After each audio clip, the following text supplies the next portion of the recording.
class. Like, I wrote, I don't know. The last problem? Yeah. The game problem, I wrote, I don't know. I have no idea about that. Let's take a look.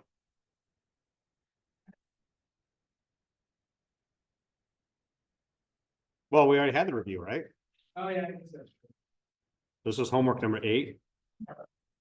9, sorry. I don't want to eat up time if it's gonna be long and tense. We won't cover anything with that, but I figured this probably will be. Number 3? Another penny. Like, I think I got 1 and 2, at least 75%. Last one, like 20. The game Okay. problem, I had no idea, and the axis crossing point, I don't think I got that right. Okay. So the first thing you'll do, let me just show you how I would tackle this problem. So we have the specifics here, right? So what we'll do is we'll show the methodology or the approach to do the problem. And then like for specific, how do you get this number or that number? You can just take a look at the solutions that way, because it has all the details stuff worked out. All right, so.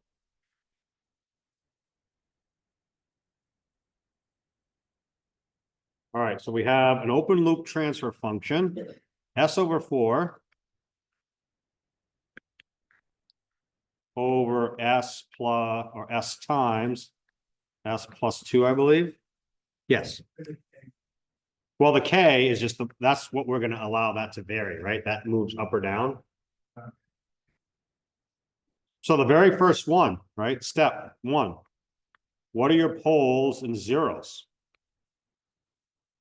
So I have a pole at 0 and -2, and I have a 0 at -4, and I also have 1 as S approaches infinity, right? Because we always have the same number of poles and zeros. So we have 2 poles and 2 zeros. So step 2 is my pole 0 map. That over here. I have a pole here, a pole here, a 0 here, and a 0. Let's just show it way out to the left. Okay. So now our step 3 is find real axis root locus, right? Yeah. It's the easiest one to do. So we know we start at a pole and end at a 0, but on the real axis, we start, or the root locus exists but to the left of an odd polar 0. So we'll label that 1, 2, 3, which means it exists over here, but not between 2 and 3, and then exists over here, right? And since we started a pole, ended at a 0, we can put our arrows to how that goes. And so we know it has to look something like that, doesn't it?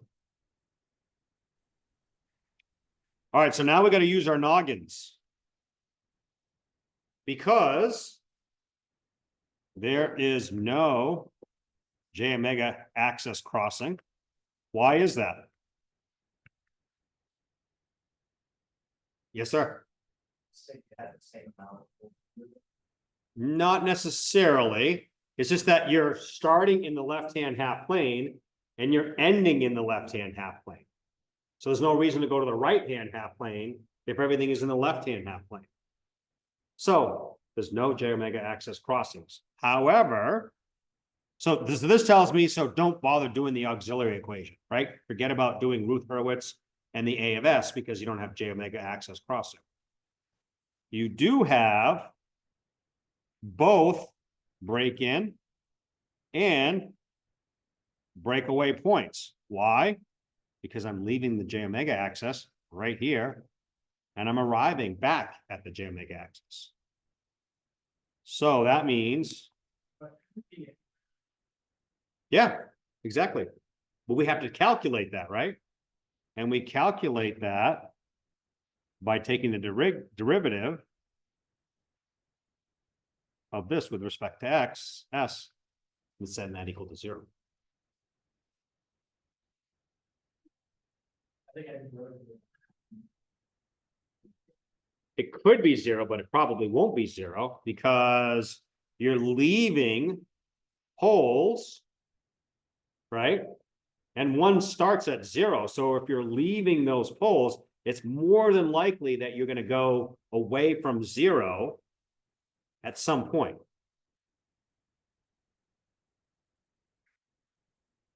That's it. That's number 3. Could you show how to do the game part? The game. So at this point, now we got to go back to, remember when we did second order circuits where we did this, where we had those angles, and this here, this angle is the inverse cosine of zeta, right? That's that second order stuff. If you don't remember, we have it right here.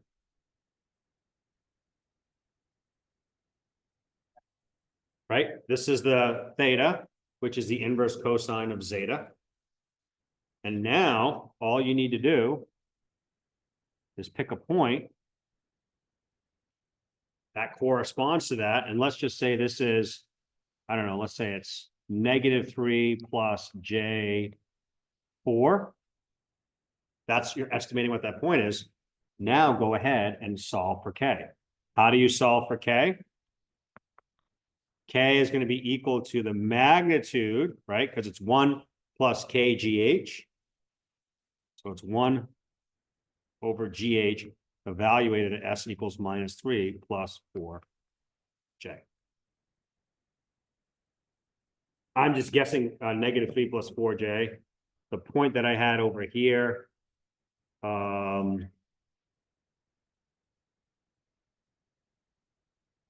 I actually just drew it on here, and you can see that it has -2 plus 2i. So it's at a 45 degrees.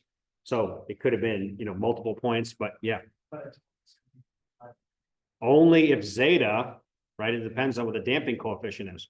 So the first thing you have to do is, and we'll put this sort of here, find zeta using your percent overshoot equation. And so I said percent overshoot is what? What did I say for percent overshoot? I don't even remember.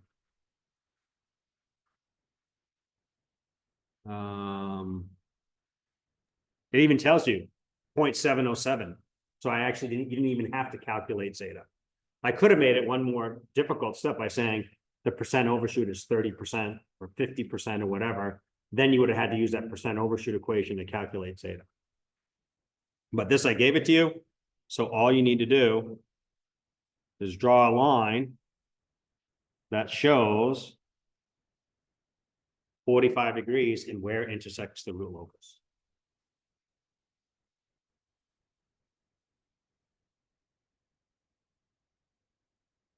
I know it's not always that one. It's 45 degrees in this case because zeta equals 0.707. What if I set a 10% overshoot? You could calculate zeta, right? Using our percent overshoot equation. And that might tell you a zeta of which lines, the root locus or the angle? Yeah, absolutely, because the root locus doesn't change. The root locus doesn't change at all because that has nothing to do with zeta. These are all points on the root locus. Those are all points that exist as you vary K from 0 up to a very large number. This line right here is essentially an asymptote. And how do you find the angle that that line lives at? You just take the inverse cosine of zeta. So whatever damping coefficient you want, you just need to use that to get your angle. All you need to do. Doesn't have to be 0.707. Again, what if I want a 10% overshoot, 5% overshoot, 50% overshoot, et cetera, et cetera, et cetera.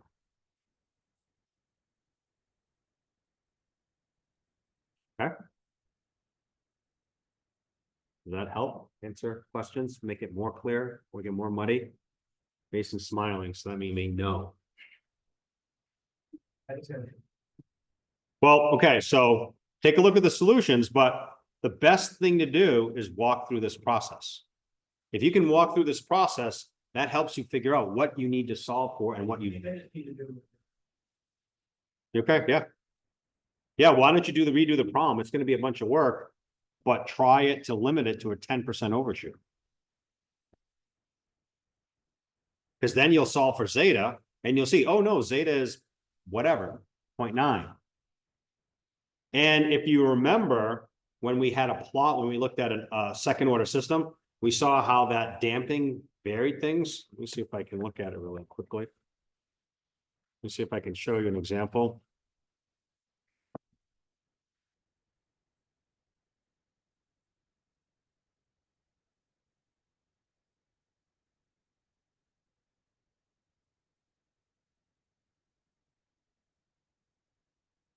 Let me see if I can find an image. Smooth. So here, see how you have no damping, then 0.4. So you can vary the damping to have no damping, right? So zeta is 1 or greater. That'd be a step input. Yep. Yep. I don't understand how that affects this. Well, so the step input is just going to be the energization for the system. The response of the system, it has an implication on what the damping is. So you energize the system with your step input, and then the output is the result of the system dynamics. So that zeta is determined from, hey, I've got resistors and capacitors in such a configuration that I've got a damping coefficient of 0.707. That's all it is.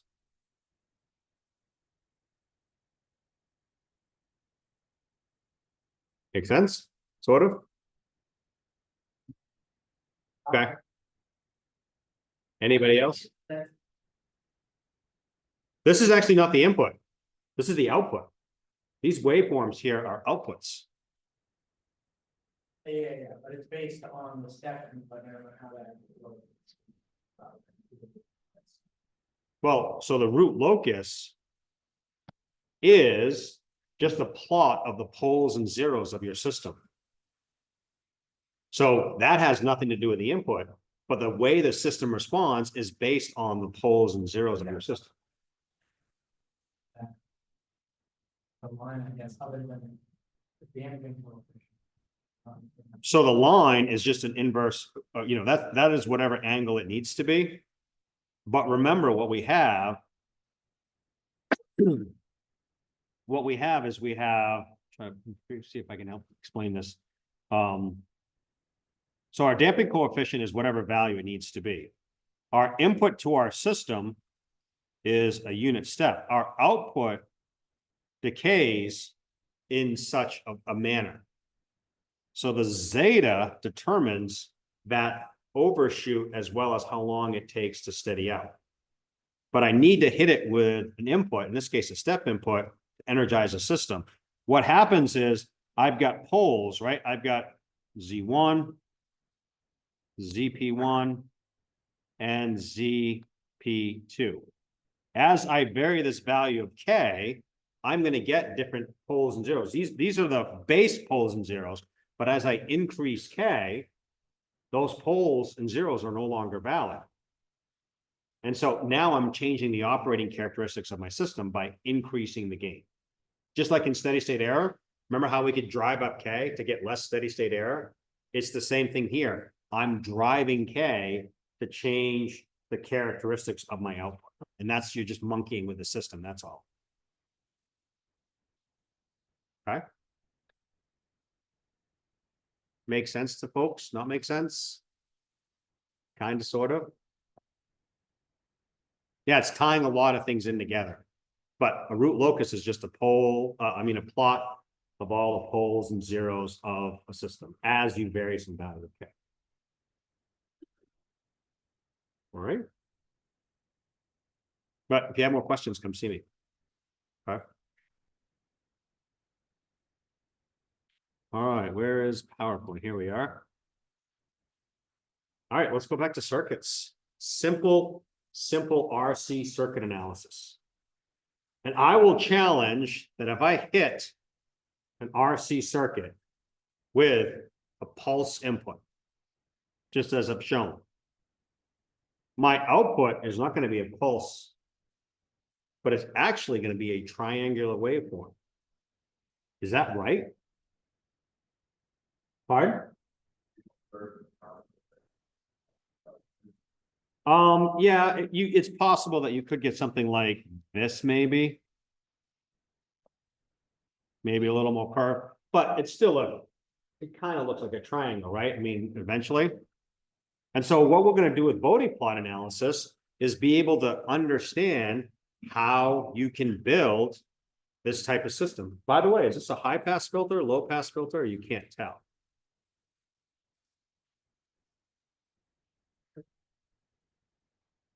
High pass filter. All right, well, let's take a look. So it's a low pass filter or a high pass filter? I think you said high pass and you just said low pass. The input's here, right? So it's the input signal is. So is it a high pass or is it a low pass? Or you're not sure? I'm not sure is an answer as well. Low pass filter. So we have some votes for high pass, some votes for low pass, some votes for, I don't know. John would be disappointed. John said he covers this a lot in 342, right? So long ago, that was a year ago. All right. All right, well, let's do AC circuit analysis because for most of you, that's pretty recent. And let's look at it because it really can simplify things down if we can do AC circuit analysis. So we'll take our RC circuit and we'll convert it to steady state AC circuit analysis, which means our resistor is just our resistor, but our capacitor now becomes negative J X sub C, where X sub C is 1 over 2 pi FC, right? If you remember that from AC circuit analysis.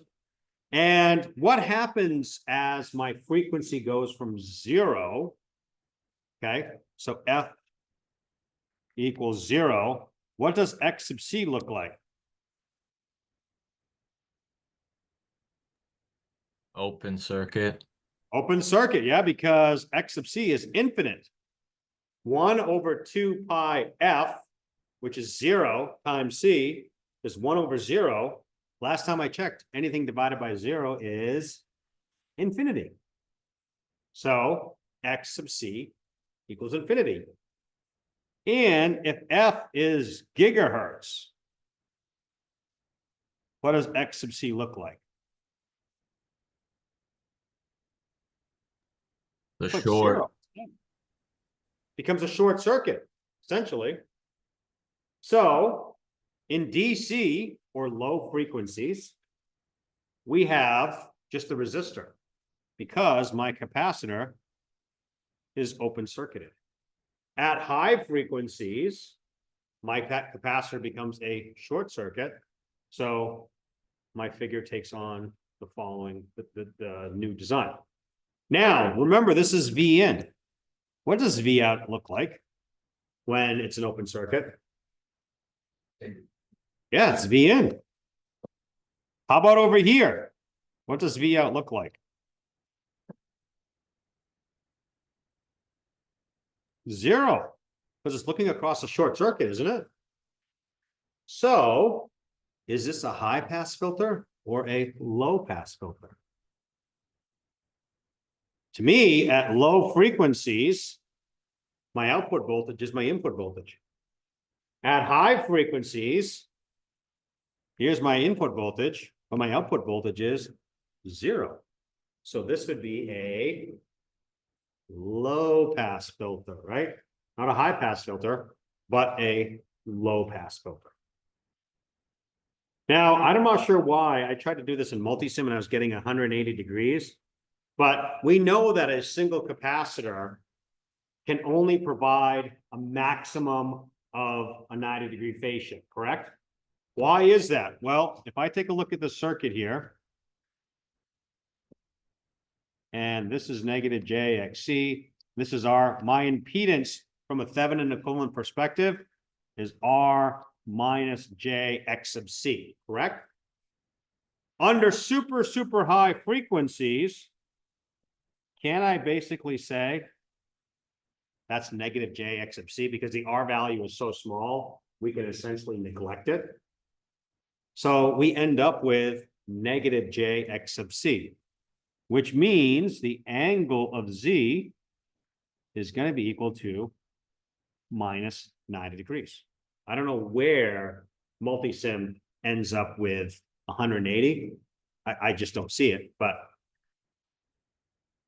I just wanted to show this figure because you do get a negative phase shift, but for some reason they plotted minus 180 and not 90 or minus 90. If anybody knows in multisim how to get a frequency sweep to actually display the correct information, I would appreciate it. But I spent like 2 hours trying to make this work and I finally gave up. So, but again, this is a lot harder, right? To look at phase shift. Looking at AC circuit analysis, we can pretty quickly go, hey, this is this, or this is that. It's a high pass or a low pass filter. Well, let's do some terminology. You all have to tell me, did John cover these terms? Break frequency, or wherever you were taught frequency analysis. Does anybody know what a break frequency is? Have you seen that term? Cutoff, okay, cutoff frequency is fine. So we can call it break or cutoff. That's fine. Anybody else not seen the term?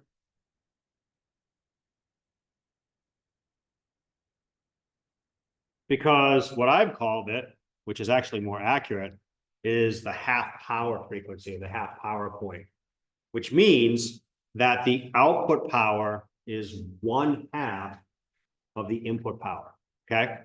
Because cutoff frequency or break frequency is a very broad term, but when you define it as being the half power point, then you're feeling pretty good about your results.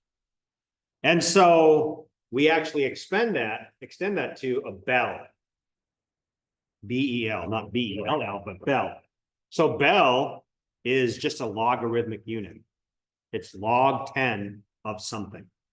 And it's a way of trying to, what logarithms do essentially is it takes really, really big numbers with a lot of broad variability, and you can condense that into a much smaller thing.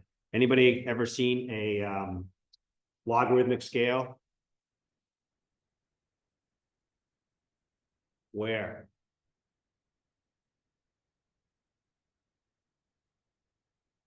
On a graph? But what practical application have you seen it on?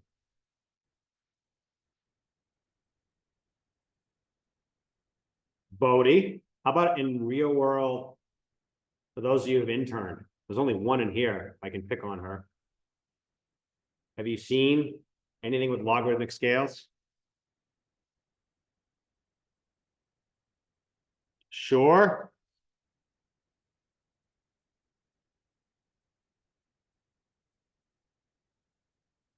Anybody?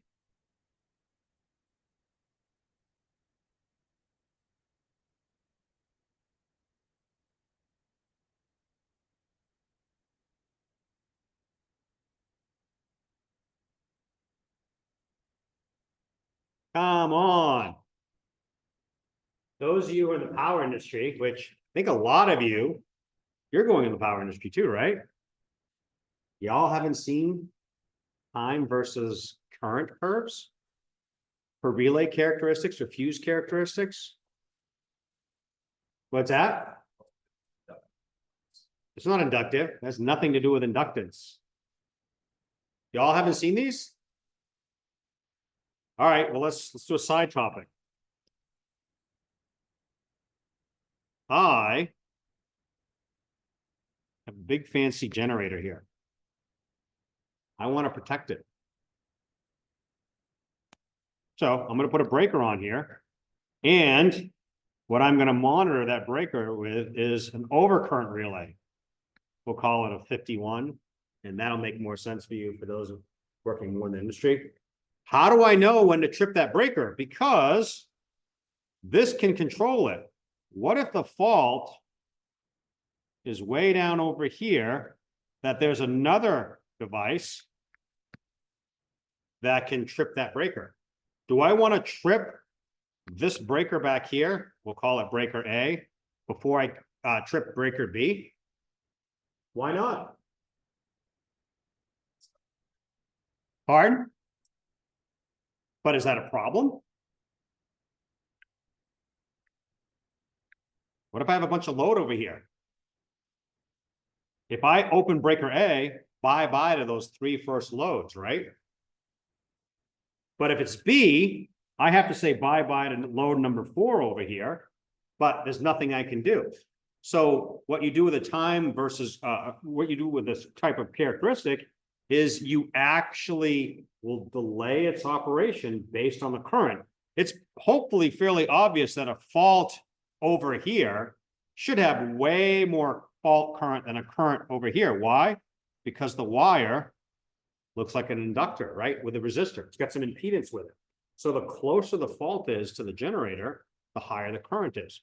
And what you do is you use time over current characteristics, and you have different curves, inverse, whoops. Let's go back. I don't know why. You use these different characteristics, inverse, very inverse, or extremely inverse, to allow that breaker B to trip before breaker A does. You don't want to trip everything instantaneously. You want to give downstream devices the opportunity to trip. If it's a low current, a relatively low current for you, so it's above what the generator normally produces, but not, you know, way above it, the fault is probably downstream. And I still want to trip if that downstream device hasn't taken the fault out. Maybe the fault is closer to me, and maybe, you know, there's a squirrel hanging off of a line or something like that, and it's kind of a high impedance. So the fault should be cleared no matter what, but I'm going to wait for that person down the way to clear the fault, and then I'm going to clear mine. And so what you're doing is you're displaying an incredible amount of information here and here. Those are both logarithmic scales. Can I pick on some of you interns who know, who work in the utility industry? Why is that called an inverse curve? Who's here has interned with the utility style delivering companies? I know at least 2. Hayden, I don't know if you interned with a utility style company. Can't pick on Aaron yet. Dylan? Why do they call it an inverse curve, time versus current curve?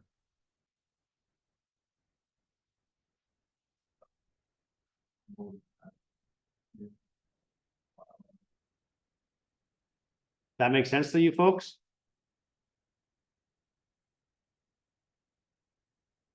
that a yes? Avery, back him up. He's your partner. Do you think it makes sense to what he just said? Okay. Look at this. The higher the current, the lower the time. Isn't that inverse? You go higher current levels, you go less time. That's why it's inverse. That's all it is. No? One's inverse, one's very inverse, one's extremely inverse.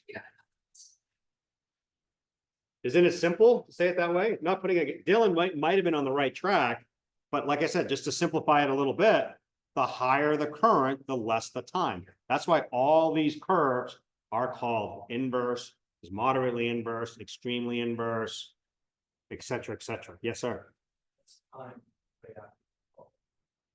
Yeah, so the fault occurs at, you know, let's say you get this much current over here, that device trips in under 0.2 seconds.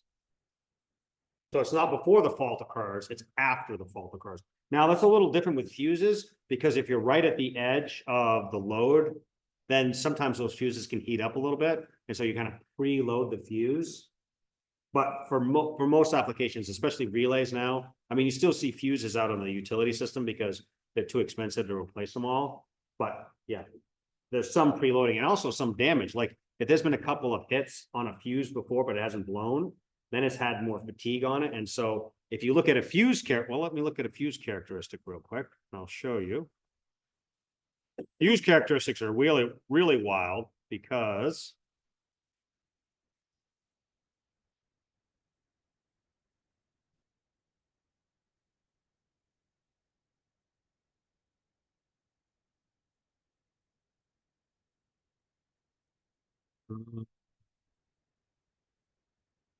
not showing a good. Let me try a 65R. Pretty sure a 65R is a standard transformer protection. Maybe it's 65E.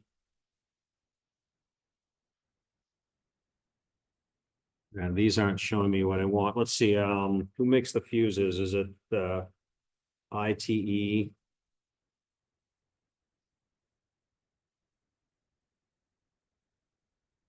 No, it's not really showing us. All right, well, it's not really showing us. I'd like to show one, but this one is called Power Tools for Windows.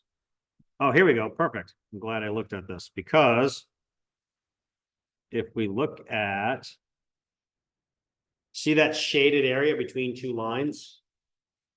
So the shaded area basically tells us, all right, so for this much current, let's say it's 20 amps, the green device can trip here at 4 seconds, or it can trip here at 7 seconds. So it has to do with, you know, what has happened in the past, and then has it been preloaded. So you have a range of times where it trips, where a relay trips right at that time, because all it's doing is calculating time. Newer relays, older relays, they had a range too, but newer relays, yeah, they trip on time. Yes, sir. Okay, so it's the design, this response time, the design characteristic of the component. So Yes. I was wondering why they would do different times for different amounts of current, like we want sure that, well, it's just as the time takes to make the response time. Well, so they do have different characteristics because, like the case of if I'm trying to protect a semiconductor device, which can blow up really quickly, then I got to trip it really fast. But if I've got a transformer, you know, an old heavy duty transformer, I can hit it with a fair amount of fault current for a longer period of time before it gets damaged. So it depends a little bit on the equipment. It depends on the tolerance. And also, like in the utility world, when you're designing systems, you need to coordinate. Hey, I need to make sure my system is reliable. So my generators need to be able to take a beating for a little bit. And then I got to have the system, you know, take out the fault. Why is that? Well, back in 2003, any of you born in 2003 besides me? Couple people. There was a massive power outage in North America. It actually took out a bunch of Canada too.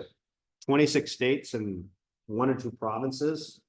And it was because all these generators and transmission lines didn't coordinate. So a fault would occur, the generator would say, fault, goodbye, I'm out of here. And then it was cascading because that generator should have stayed on to keep feeding the grid. So a fault occurred, generators or transmission lines tripped in the area, and then there was just too much system load. And then before you knew it, 26 states and a couple provinces tripped offline, which was a major, I mean, you all don't realize it. We were not lucky in New England. We didn't even feel it, but we were able to stay online because of that. So now this thing called NERC, which has a bunch of requirements called PRC, Protective Relay Coordination stuff. Those are really, really specific. And I did a project for Versant a couple of years ago that they had to recheck all their 345 and 115 kV system because NERC requires them to check it every 5 years. And it says, you need to make sure these coordinate. And unfortunately, they had a bunch that didn't coordinate because they had a high-speed communication scheme that they thought provided them cover, but the NERC document said, sorry, that doesn't count. So Jim Hornbrook and I had to go back and forth a couple of times to be like, the NERC document doesn't, you know, it says specifically, you need to include these schemes in there. So even though it trips it faster than the 20 milliseconds in the document or the standard, Merck tells you too bad, you can't accept it. And so they had to make a bunch of changes to resolve that. So that's just one of these things. But going back to it, you see log stuff, especially if you're working in this industry all the time.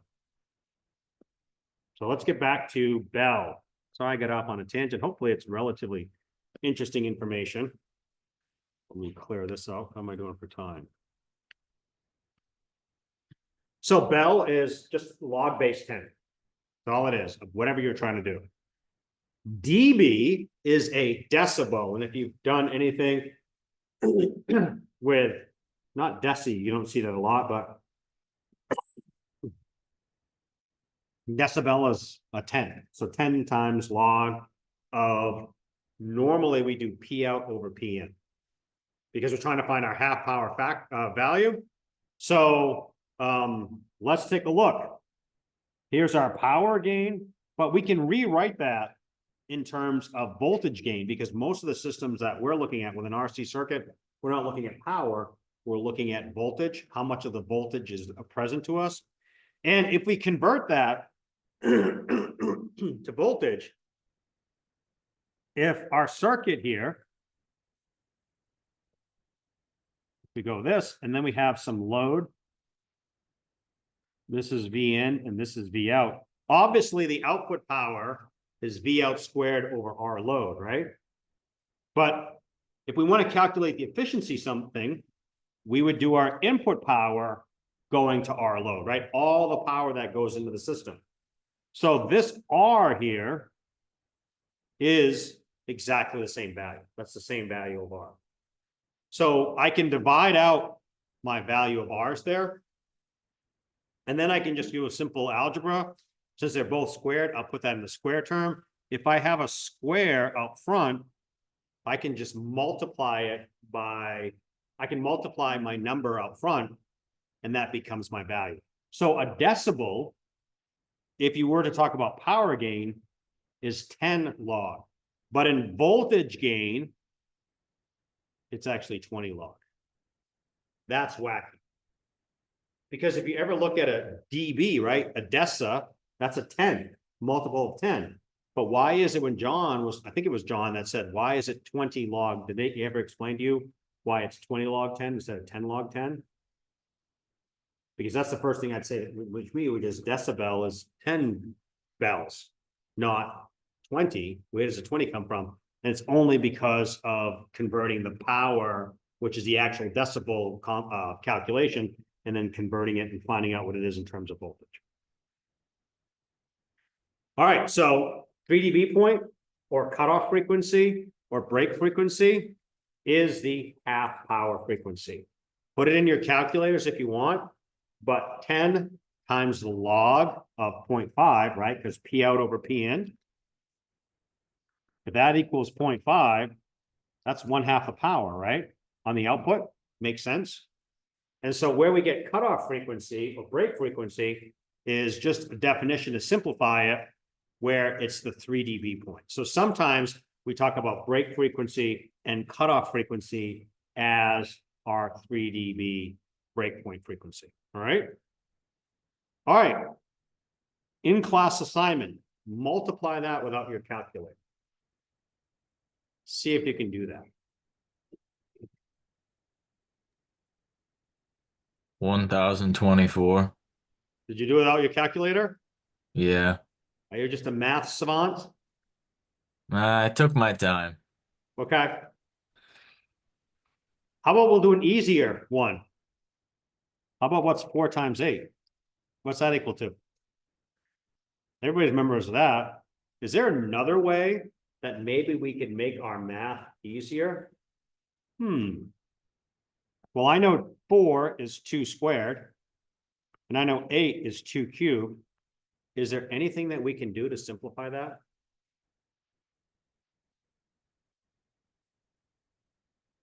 When you have the same, I don't know if it's operand or whatever the term is, my son knows these terms better than I do, but the 2 number, this number here, when these are the same, you can just add those powers together, right, when they're multiplied. So this is 2 to the 5th. What is 2 to the 5th equal to? 2 times 2 times 2, which is 8, times 2, which is 16 times 2. What do you know? How about over here? 16 is 4 squared.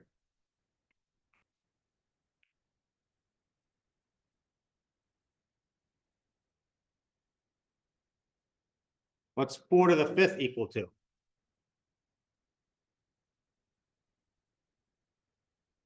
Ten what? Is it 1024 or 1064? 1024. So essentially, what we're doing is we're multiplying, 16 and 64 are not big numbers, but we're multiplying numbers by basically figuring out, hey, that's 4 squared, that's 4 cubed. So if we could take the square and the cube part, we can convert those 16s to just be on the same base, call it a base 4, then it's just adding them up. And then to get this one, all we have to do is take the inverse, right? We took the base and then we took the inverse of the base. That is exactly what, and don't laugh too much, that's how slide rules work. That's how we made slide rules. Slide rules are, if you look closely, are essentially going to be 10 log 10 base items. And so all we're doing with that is we're just doing the same exact concept. So instead of doing 4 or 2 like what we did, we actually would use log base 10. So back before calculators, which wasn't that long ago, right? Probably you could buy relatively powerful computers that could multiply big numbers, probably in the late 70s, maybe early 80s, which, none of you were born. I was born in the 70s, but nobody else here was born probably, maybe the earliest is the 90s when calculators were cheap, but multiplying big numbers was a big deal. Like the very first scientific calculator, handheld, let's do first.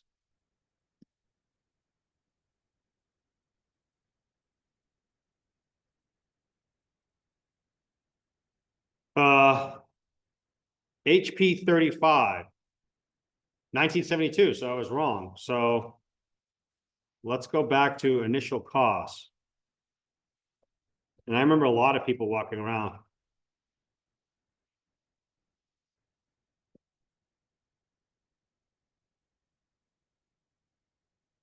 $400 is what you paid for it back in 1972. That handheld calculator that could do a little bit of stuff. Anybody here have a laptop that cost more than $3,000? No. My first, fancy calculator, I think was an HP 48GX. I think I paid $200 for it. This one might be a little harder to find.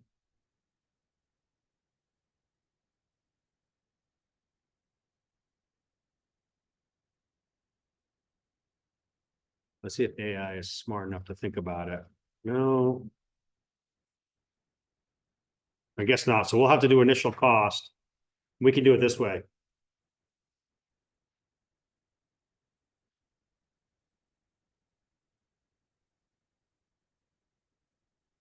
It was in the 90s, right? That's when I bought it. That was, I don't know what it cost back then. I see this one, which says 249 pounds, I think Great Britain pounds. Let's see.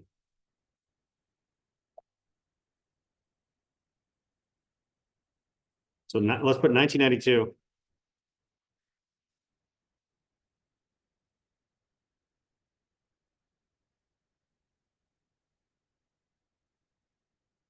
Boy, nothing's easy, right? You would think they would be able to calculate it easy, but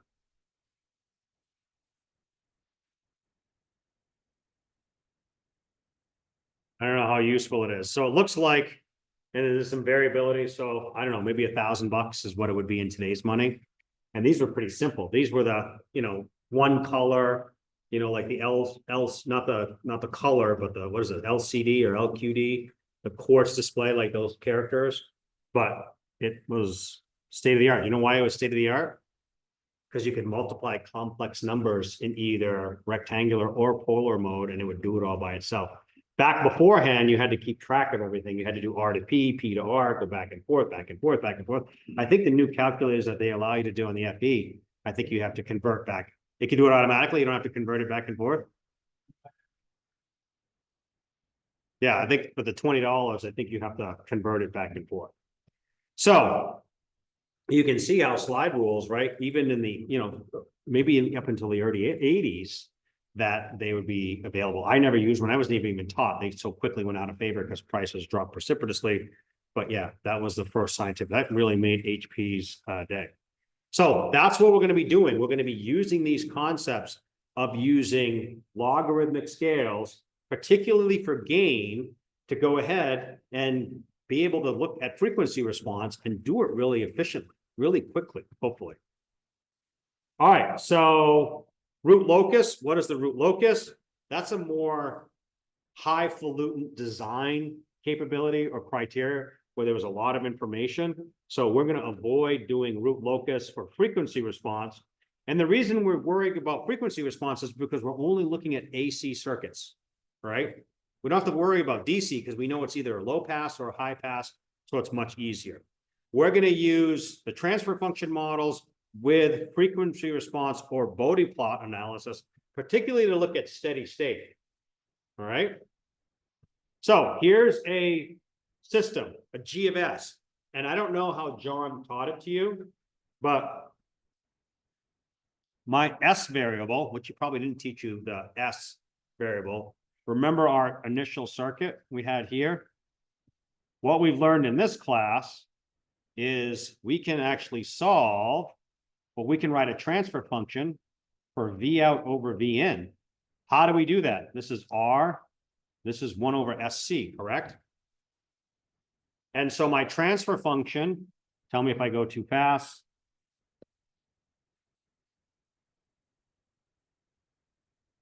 You all know how to do that? That's just voltage divider, right? So I can do a transfer function, but this is kind of ugly. So what I'm going to do is simplify it a little bit. RSC plus 1. And that's what my final transfer function is going to look like. Okay. Now I know that my S variable is the complex representation of frequency. So anytime I see S, I can substitute in J omega. And J omega is a complex number, which means that my transfer function, my G, is going to have a magnitude and an angle. Okay. So a Bode plot analysis is going to have a gain or magnitude. And I say magnitude because it's really the magnitude of the gain. When we talk about systems analysis, we're looking at any input. So we're just looking at the gain of the system, not the actual output. So we're going to look at gain magnitude plot and phase shift. So this is where I have to ask for clarification. When you were taught Bode plots and frequency response, were you taught gain plots only, or did you also look at phase shifts? At EMCC, we only did the gain. Okay. You only did the gain? Okay. It's kind of unfortunate a little bit because phase shift is also really important. And if you're not sure why, try listening to something that has a phase shift associated with it. Like you'll hear one speaker and then it sounds a little different coming out of the other speaker. And that's because the two aren't in phase with each other. And so some of the higher end speaker systems you'll see, you can actually dial in some phase shift if necessary to go ahead and correct that audio. So if we have a sinusoidal input, right? We have just some magnitude times sine of omega t. My output is going to be that magnitude A, because that's a real number. Then I have a magnitude function and a sine wave, notice with my phase shift, okay? So my output is going to have a phase shift and a change in the magnitude. Right? But if we have a linear time invariant system, we know that if we have an input sinusoid, then our output is going to be sinusoidal as well. Because that's sort of the forced response, but our magnitude and our phase will be adjusted or changed. So here's our simple RC circuit. We just developed this, right? Using voltage divider. So then I just simplified it by putting under a common denominator. So I have 1 over RCS plus 1. How do I calculate the magnitude of that? What's the magnitude of GS?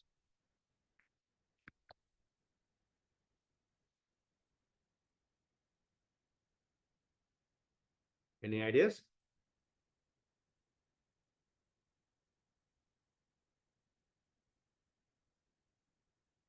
Let me rephrase it. Here's my real part, and here's my imaginary part. Can you calculate the magnitude of that? How?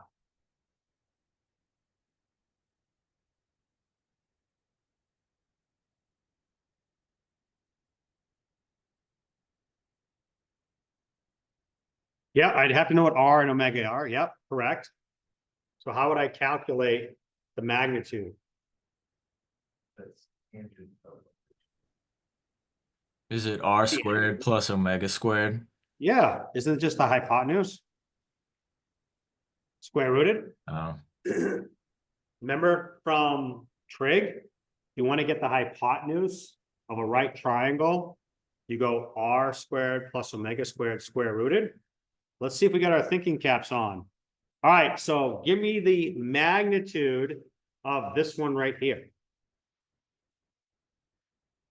We know that this is j omega, right? So that's the complex number. What is the magnitude of 1 over RCS or RCJ omega plus 1?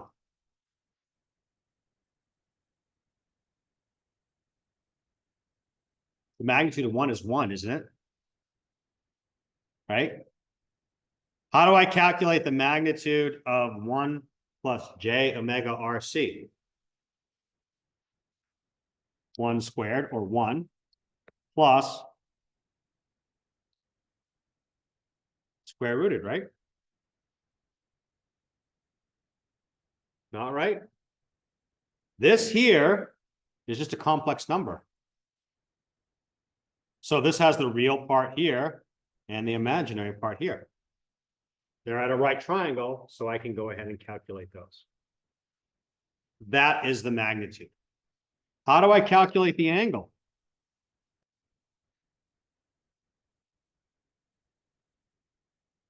I think Max said it earlier. Inverse tangent, right? What does Oscar say about the tangent?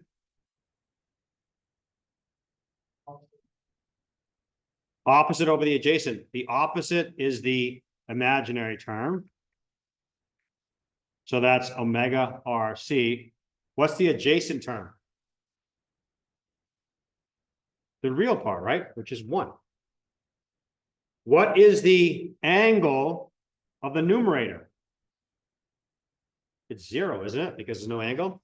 So the angle here, if you remember when we looked at root locus, when we were calculating magnitude and angle, that's the inverse tangent of omega RC, right? Because omega RC divided by 1 is just omega RC.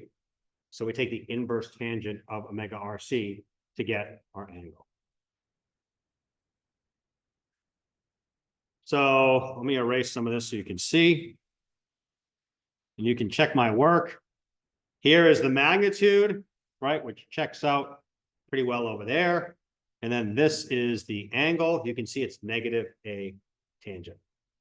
If I let r times c equal 1, I'm not gonna worry about the pole, but now my inverse angle just becomes the inverse tangent of omega, Mac. In the magnitude, but I don't understand why it's. Okay.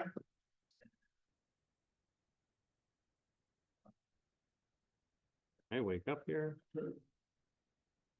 Oop, it doesn't want to move up. All right, so we know that G of J omega, this is just the basic one written, right? So this is 1 plus J omega RC. You got that? The magnitude of G of J omega. What is the magnitude of 1? 1. This is still dividing by a vector, right? What is the magnitude of 1 plus J omega RC? This is 1, and this is omega RC. What is the magnitude of that?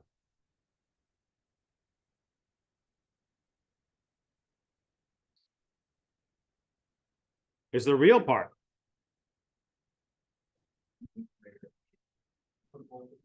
No, the transfer function is 1 over 1 plus J omega RC. This magnitude here is here, 1. What is the magnitude of that? Of 1, right here. What are the magnitude of this vector? Just 1. Once you could say 1 squared plus 0 squared square rooted, right? Because you have no imaginary part, it's only real. So the square root of 1 squared plus 0 squared is 1. This over here is 1 squared, or 1 plus omega RC squared. I still have to multiply and divide. I can't get rid of those. Those terms still show up there, and they end up with those terms. All right. Okay. If my RC is equal to 1, then you can see I just have omega and omega here, and I get a pretty simple, hopefully pretty simple explanation here. Here's my magnitude response. And does that look like a high pass or low pass filter? Earlier, we said it is a low pass filter, right? And we looked way at the beginning of the class. We said it's low pass. Is it low pass or is it high pass? Or can you tell? Low pass filter? Anybody agree with Avery? I do, because look at 0 hertz. How much of the output is, how much of the input is seen by the output? All of it, yeah, because the gain is 1. How about at 5 radians per second? So not a crazy high frequency, but where did I get the 5 radians per second? That's 5 times tau, right? Because my RC time constant is 1. So after 5 time constants, my gain is 0.2. So I'm only getting 1/5 of the input, not the full, not the full value I want. And then I can also see that as I get to 5 time constants, I'm getting down to minus 80 degrees. Eventually we get to minus 90 degrees, but it would have to take an infinite amount of time to get to that value. So just looking at my frequency response here, we're doing it with actual plotting, just plugging and chugging in numbers, we can see how our magnitude and our phase response looks that way. So what's a Bode plot?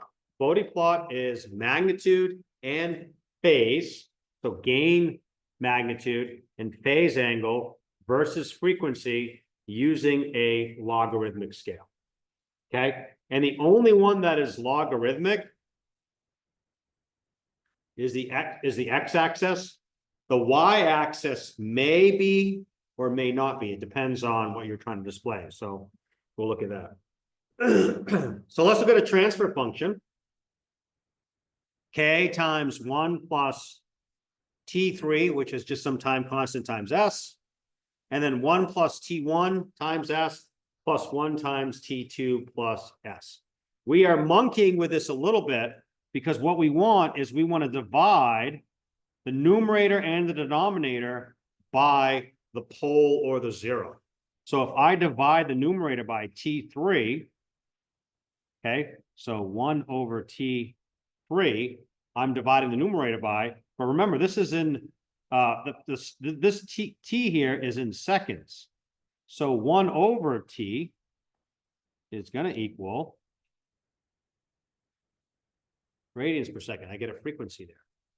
So the very first thing I need to do whenever I build these things is I want to go ahead and set it up so that it's 1 plus S divided by whatever the break frequency is. Okay. Remember when we did pole zero maps? This is the only thing where we're not going to have an S term only multiplied by 1. We have to divide by Z1, right? So we're going to factor out Z1, which means this is dividing by, actually, hold on.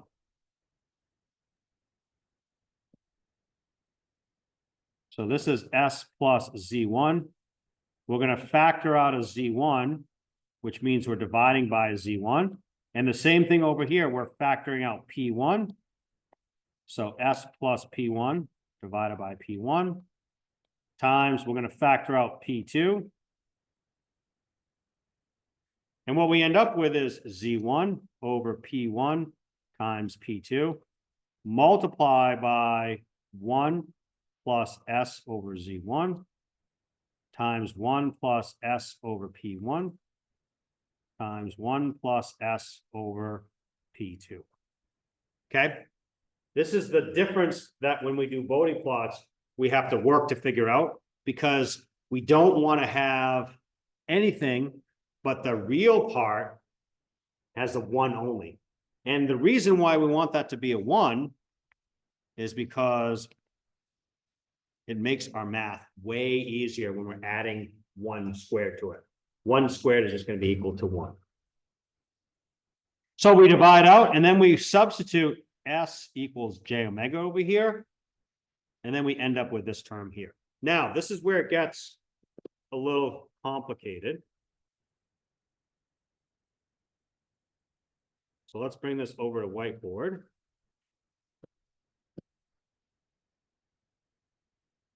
Okay, so now I want to get the magnitude of that. Pretty easy, right?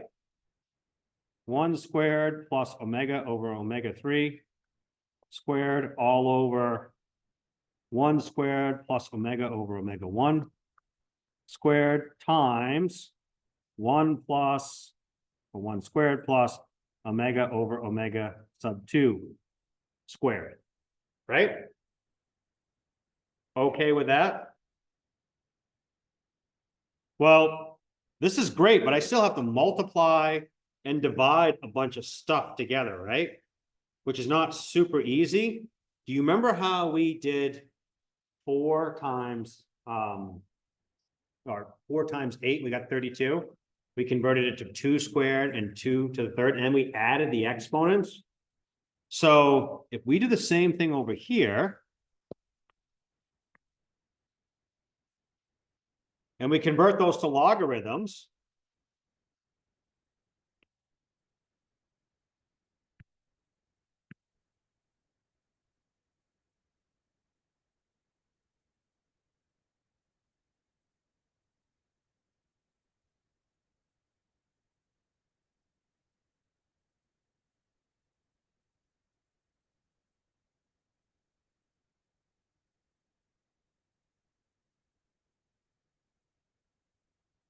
now we can add and subtract.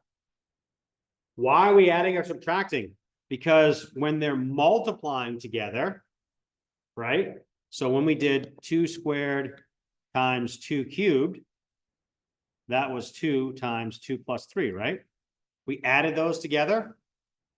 If we divided 2 squared over 2 times 3, that's equal to 2 times 2 minus 3, right?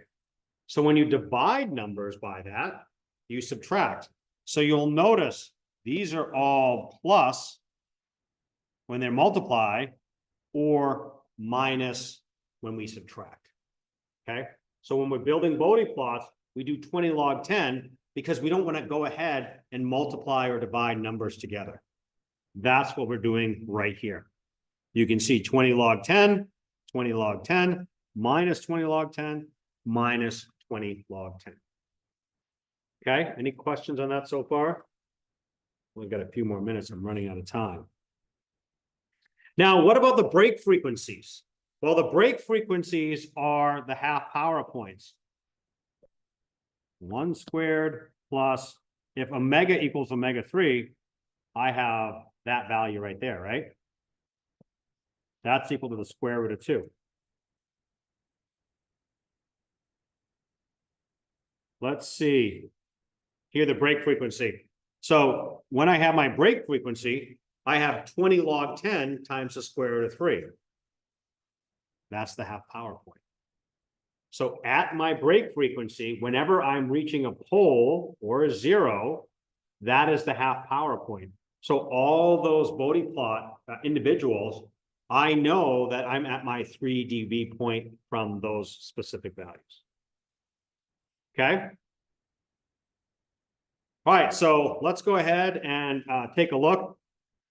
And this is the key to being able to do magnitude Bodie plots. When omega is much, much less than omega 1, then that term goes away, right? Because you have omega squared, which is a really small number, divided by omega sub I. So we're going to say that that's close to 0. So my 20 log 10 is going to be 0. When my actual frequency is much, much greater than my break frequency, then this term drops out. Okay. And what I'm left with is an approximation of 20 dB per decade. So at the break frequency, I'm not going to contribute any frequency. Once I hit the break frequency, it's going to go up at 20 dB per decade. So this is called asymptotic Bodie approximations, where it's all going to be based on, we're going to assume it's 0. In actuality, kind of does this, right? And the maximum difference between here and here is 3 dB, right? We just calculated when they're the same, it should be 3 dB difference. But when we approximate it, we can go ahead and say it's 0. So it's really easy to draw these things. See the approximation? Let me take my line up and I just drew it. And you can see that gap is the 3 dB. That's the dashed blue line. That occurs at the break frequency. So here's my exact, here's my approximation, here's my 3 dB point. Now what happens for magnitude? So this here, if this is K, that's called my scale factor. It's not frequency dependent. So I take 20 log 10 of K and I get a constant number. It doesn't change with frequency. Also, since K is a perfectly real number, the angle of K is always going to be 0 degrees. So anytime you have a scale factor with your Bodie plots, you don't add any phase shift, you just add whatever value you have. If K is less than 1, then obviously we have a negative number. So it shows you if this is a positive constants. Now let's go ahead and look at a pole or a 0 at the origin, which is right here. That means that there is no real break frequency, right? It's just S. And so what we end up with is 20 log 10 of omega. So the magnitude of that is we can see it's going to be omega. So 20 log 10 of omega just goes up if it's a 0. And it equals 0 at 1. 10 to the 0 is equal to 1, right?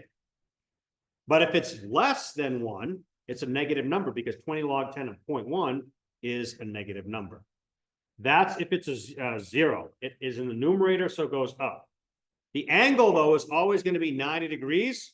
So you can see I have 90 degrees there, positive 90 degrees. If I have a pole, now this becomes a minus 20 log. Now it goes down at 20 dB per decade. And my phase shift is going to be negative 90 degrees. So if I add a scale factor, which has a straight line, then I have a pole or a zero at the origin. They just go up or down forever at that value. If it's a non-pole, a zero or pole, I just have a couple minutes. Now I got to look at the break frequency. Here's my magnitude. Goes up if it's a zero, down if it's a pole. My angle, inverse tangent, this is where it's harder. So if omega is much, much less than omega 1, then I'm going to say it's 0. When they're equal to each other, okay? 45 degrees. And when I'm much, much greater, a factor of 10 above, I get 90.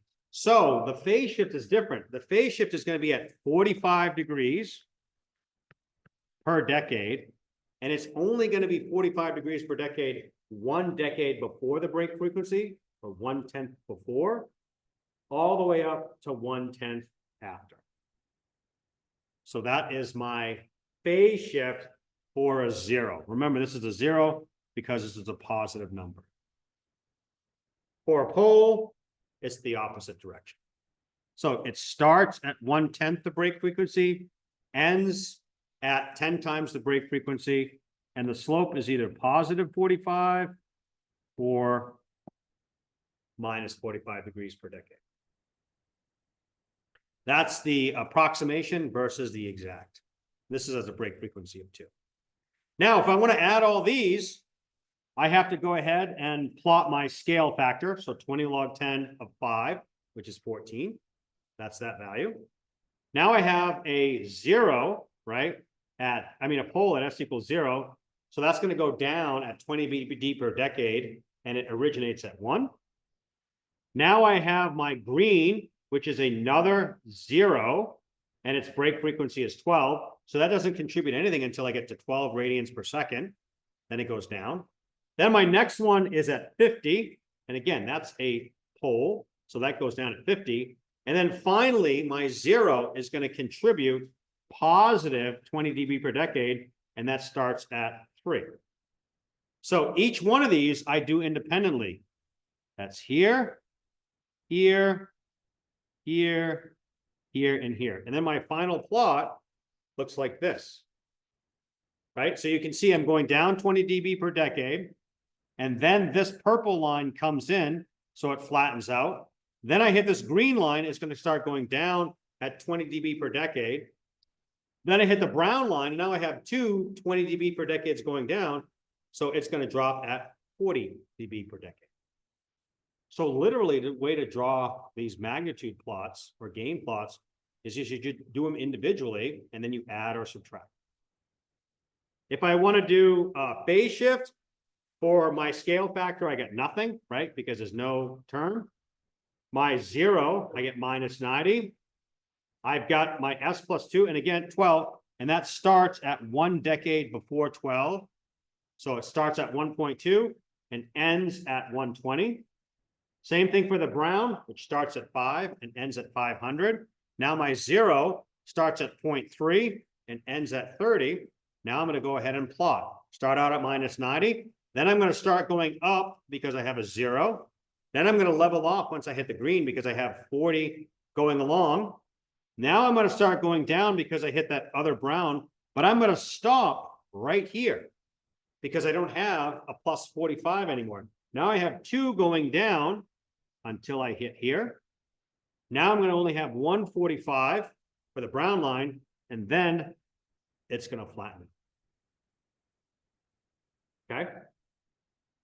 So those are our pole 0 maps. If you want to do it exactly, if you want to plot them out, that's how to plot them out.